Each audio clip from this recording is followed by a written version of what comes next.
This is therefore to say that transformation of human consciousness through meditation is frustrated so long as we think of it in terms of something that I myself can bring about by some kind of wangle, by some sort of gimmick. Because you see, that leads to endless games of spiritual one-upmanship and of guru competitions, of my guru is more effective than your guru, my yoga's faster than your yoga, I'm more aware of myself than you are, I'm humbler than you are, I'm sorrier for my sins than you are, I love you more than you love me. This interminable goings-on about which people fight and wonder whether they are a little bit more evolved than somebody else and so on. All that can just fall away. And then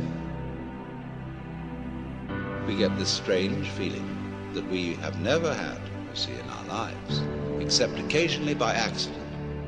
Some people get a glimpse that we are no longer this poor little stranger and afraid in a world it never made, but that you are this universe, and you are creating it at every moment, because you see, it starts now. It didn't begin in the past. There was no past. See, if the universe began in the past, when that happened, it was now. See, well, it's still now.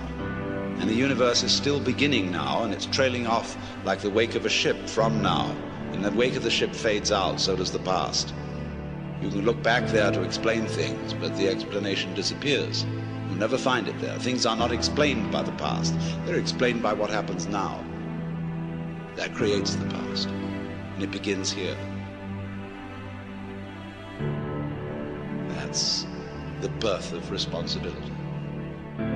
Because otherwise, you can always look over your shoulder and say, well, I'm the way I am because my mother dropped me.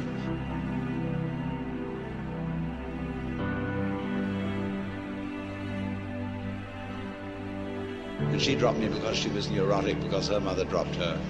Now away we go back to Adam and Eve, or to a disappearing monkey or something.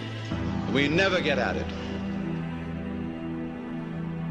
But in this way, you're faced with it, you're doing all this.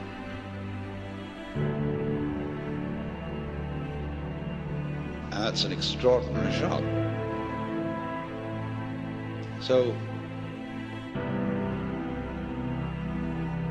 cheer up. You can't blame anyone else for the kind of world you're in. And if you know, you see that I, in the sense of the person, the front, the ego, it really doesn't exist, then it won't go to your head too badly if you wake up and discover that you're God.